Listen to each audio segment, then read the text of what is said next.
lot of people knew Liz intellectually. They knew her as a scholar, they knew her as a researcher, they knew her as a scientist or a friend, but only I knew Liz experientially. Only I shared love and life and zest with Liz. She and I came together in a way that took two separate people and made us one, made us whole.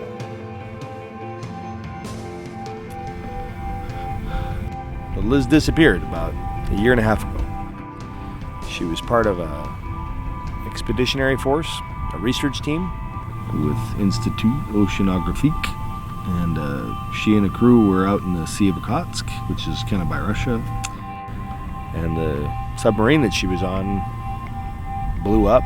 It disappeared. I mean, it vanished. Liz vanished, and I miss her.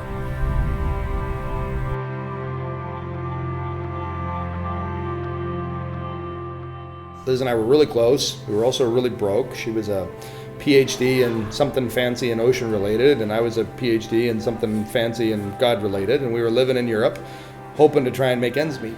And so Liz got the opportunity to go on this first deep sea mission, and it blew up. I mean, on live television. I'm sure you saw it. You know, they called it the Challenger for the 21st century. You know, a Chernobyl for our time, and all this kind of dramatic stuff. And I went a year without any answers. I mean, everywhere I looked, I was getting stonewalled.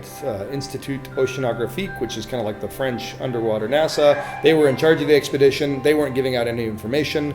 Sébastien Maltraitance, he was the financier for the expedition. He and I were good friends, but he didn't have any information. And I fell in some hard times. There was about a year after Liz's death, supposed death, reported death, where I didn't know what to do. I kind of lost myself, and Sébastien took me in. When Liz disappeared, when La Dignité crashed, everything I knew, everything known about me was vacuumed out of the world.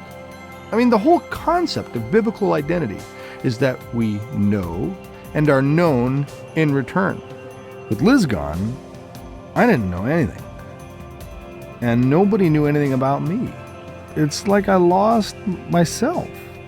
And it was during the time when I lived with him that we found out that not all the information concerning Liz's Liz's disappearance had been made public. And so there we came across the black box recorder that had been hidden away by Sébastien and some of the other parties involved in that first disappearance. And we learned a terrible truth about things that were happening in the Sea of Okhotsk outside of Russia and all that was going on underwater. I am seeing things, I think. Something large is trailing us.